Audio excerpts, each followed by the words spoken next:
So, hello everyone. When working on bigger infrastructures, a monitoring system requires to scale in very different dimensions. Sometimes it's monitoring hosts, just a lot of hosts. Sometimes your hosts are slow to respond and slow down your monitoring. Sometimes you require a widely distributed environment, so your monitoring has to be distributed as well. To account for these different dimensions, Checkmk has a lot of mechanisms built in so that you can tune it to your requirements. For basic use cases, that is not too important. If you have medium-sized environments, you will be fine with the standard settings. But as you scale Checkmk, it is important to know about the mechanisms we have at hand, and this is what I want to show you today. So this will be a bit of technical details. I want to guide you through it, so no worries. I hope that you can take away something from it that you can check in your environment to improve it, to scale it with your demand.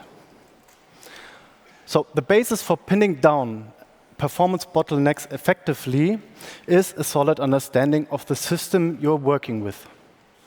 Therefore, I want to guide you through the architecture of Checkmk, of a Checkmk site on the component level. So let's have a look. The entry point to the application for you as users, for your automations, is our web components, the UI, the REST API. And in there, we have the configuration UI, our so-called setup, which writes configuration files for our backend services. One of them is the monitoring core. It reads the configuration, and based on that, it knows which host to check and when to do something. The monitoring core employs several helper processes, pools of these helpers, to actually gather the data and do all the checking. When receiving check results, the monitoring core writes the data to disk in form of monitoring events, like a host went down. It captures the metrics on disk and also offloads the current monitoring state to disk so that you can recover when restarting the monitoring core. We have the event console listening for syslog messages, which are sent to the event console and can be stored there. The UI and the monitoring core can then query the data from the event console so that you can see it in the UI. We have the DCD to automatically adapt the configuration to your changing infrastructure. We have various APIs which allow you to configure Checkmk and to export data from Checkmk. And we have a bunch of components which are there to help us building a performant and reliable distributed environment. There's the live proxy daemon, which manages the connections to the remote sites monitoring cores. We have the mknotify-d, which enables you to send out notifications from central places in your environment. And new, we have the piggyback hub, which is there to distribute monitoring data in your distributed Checkmk environment, as Moritz told you. We now have a rough overview of the components involved in a site and also in the inter-site setup. We can now focus on optimizing certain parts. Based on what I just showed you, I want to guide you now through a few cases, a few things that you can tune in different parts of Checkmk. And let's first focus on the web applications, the UI, and the REST API. And as a starter, we have a look back at our architectural diagram and identify the components that are involved there. There's the web components themselves, and then there is the monitoring core, which is the data source for all the current monitoring states. And when you run distributed environments, there's the live proxy daemon, which handles the connections to the remote sites. Now, for the start, we focus on the web application and the Apache which hosts the web applications. The Apache starts a set of helper processes, the so-called workers, which are handling your requests to the UI and to the REST API. It initially starts a few processes, and with the increased activity of your users, it starts more and more processes, up to a limit of 64 by default. This is how you can configure that via the user interface. For most installations, the 64 is way too much. You don't need so many processes to handle your web requests. And you may want to reduce that, because there are two things you need to have a look for. The one thing is, when all your workers are occupied, so the pool is fully started, you have your 64 workers, you need to have the memory available to start all of these processes.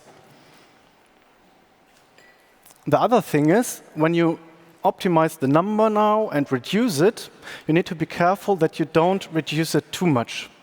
Because when you do that, all processes are occupied, your users will have to wait for the next free process for too long, which results in a slow UI.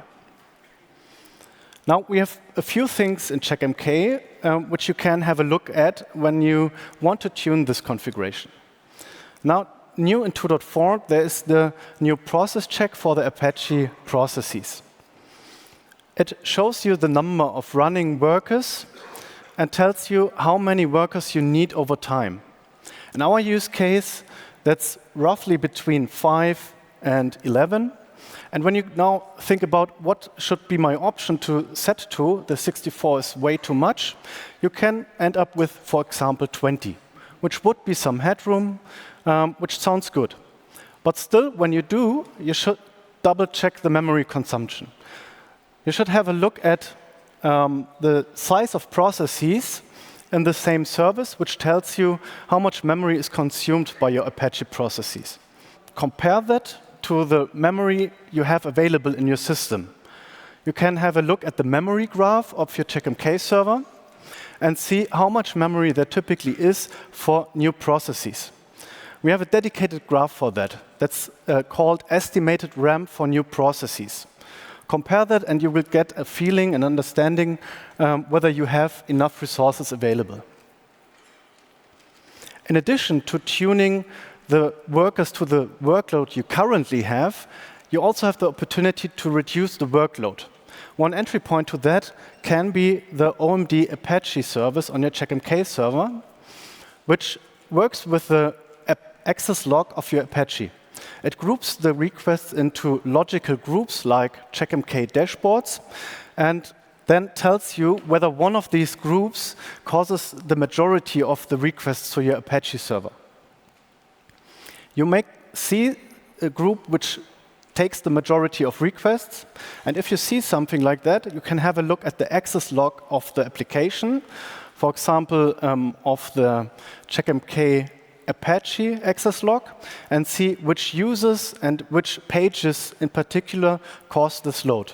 And based on this information, you can have a look at the configuration, for example, of the dashboard, and see whether you can increase the reload interval or change some other parameters to reduce the load.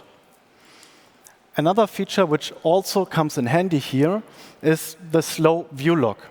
In your system, you may have defined custom views, and some of them may be slower than they should be, depending on your configuration, for example, the filters and so on. And if such views are loaded or used by many users, then they can cause a lot of load on your system. So you can configure this, and once you have configured this, you get per request to a slow view one entry in the web log. And when you identify such an entry in the log, you can see the view name that caused the issue, the user, some parameters of the view, and you can figure out by looking at the view configuration whether there's room for improvement. You could have a look at the filter criteria. Maybe there are regex used, maybe they are inefficient, you can tune them. Maybe you can also reduce the data to be transferred by limiting the number of rows, by increasing the update interval as well. Now, as initially said, the web applications are gathering the data mostly via live status. So for a fast-loading UI, it is essential to have this tuned to best performance. And the first thing you should do is to have a look at the live status usage graph. It tells you how occupied the live status slots in your monitoring core are. And you should aim for a utilization of 60% here, because there are the one connections that are kind of constant and other connections that are created by ad hoc requests, by checks, by user activity that you should account for. You can easily configure some headroom because the single connection handlers, they consume not too much resources. So when you've tuned that, another thing is very important to have a look at. The live proxy daemon, as I've shown earlier in the architecture diagram, it is an enterprise feature, so it's available in all the commercial editions and highly recommended to use it in distributed environments. Using it, you need to balance the configuration of the live status connection limits with the number of channels opened by the live proxy daemon. The number of channels always needs to be lower so that it does not fill up all the live status connection slots. You should account for some headroom by ad hoc requests, like checks, like scripts, some automations that you build yourself. If you want to get some insights into the live proxy daemon, for example, which clients are connected, which channels are busy, and how occupied they are, you can have in the central side a look at the var log live proxy daemon state. Just print it and have a look, and you can see whether you should tune the number of channels. Now, let's leave the UI part and have a look at the monitoring of Checkmk. A high-level indicator for an underperforming system is a number of stale services. And the high-level indicator for stale services you can see in the sidebar. There's the overview and a number that shows you the number of stale services in your environment. When you click on that, you come to a list of stale services look like this. What does staleness actually mean? It means the monitoring data you are looking at is outdated. And if you have a service that is checked in a regular interval of 60 seconds, after 90 seconds, which is 1.5 times the regular check interval, the service becomes stale. Now, what can be the reason for this? To understand that properly, let's look back at our diagram again. You see a few components being involved in the checking: the core, the fetches, the checkers, active check helpers, agent receiver, and so on. Even the plugins could be involved. And there's another complexity. Different services are affected by different helpers. So you need to also to make the connection which helpers are responsible for which services in Checkmk. A fully utilized pool of fetcher processes or checker processes directly affects two services: the Checkmk service and the Checkmk discovery service. Then we have the active checks, which are handled and influenced by the active check helpers. Active checks are checks like the Checkmk inventory service, HTTP, TCP, and the mail services, and so on. And other services, like the CPU load, memory load utilization, they are influenced and becoming stale, normally following a problem in the Checkmk service. Now that we understood this, when we're trying to understand a stale service, for example, a Checkmk service, it is good to understand the program flow. So looking at one as an example. It starts with the monitoring core at some point saying, I need to check this host. The core tells the fetcher, please gather the data. The fetcher contacts the monitored host, gets the data, and forwards the data all the way to the checkers, which then have the responsibility to compute the actual check result. That is then sent back to the monitoring core and handled in terms of storing metrics, holding the current monitoring state in memory, and so on. And now that we got this, we can look at some numbers and measurements to see where our issue is coming from. So coming back to the previous slide, we can see already a high-level indicator for a problem we could have. which is the core statistics snippet. In our case, we see that the fetcher helper usage, the core statistics snippet. In our case, we see that the fetcher helper usage is quite high, at least at the moment. So don't know if that's been for longer. If you want to understand this, you have to have a look at the helper usage graph of the OMD performance service. And it shows us that the fetcher pool is quite busy for longer already. So it makes sense for us to tune that. But before going into tuning, it makes sense to understand the load patterns of the processes you're about to tune better. For the fetchers, a busy fetcher mostly waits for network I/O. It sends a request to a monitored device and asks for the data, and most of the time it waits for the data. So the fetchers are mostly I/O bound. They're waiting for data. And this means that you can scale the fetchers easily beyond the number of CPU cores you have available. In the end, they are mostly waiting.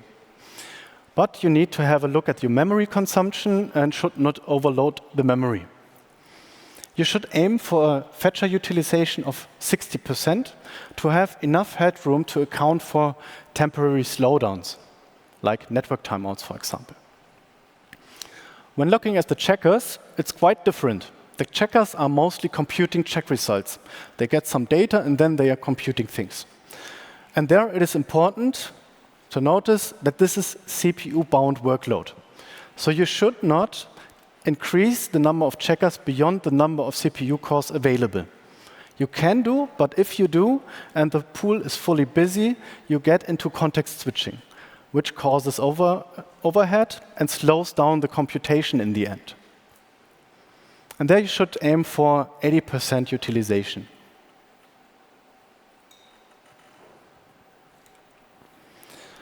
And again, instead of just accepting what is happening on the system, you can as well try to tune it.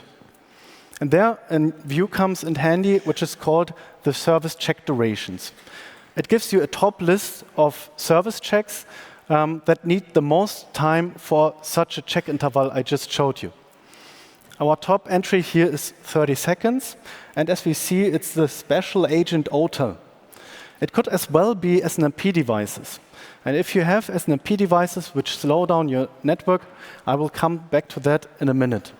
For agents and special agents, you may have other options. You may have a look at the configuration and see whether you can reduce the data being fetched, whether you can increase the interval you fetch the data in to reduce the impact such a single system has on your performance. In terms of SNMP, I cannot go into details too much. We have a blog article from my colleague Alex, which goes very much into detail and tells you everything about SNMP tuning you need to know. So I can highly recommend this. And with this, we are already at the end of this session, and I'm looking forward to your questions.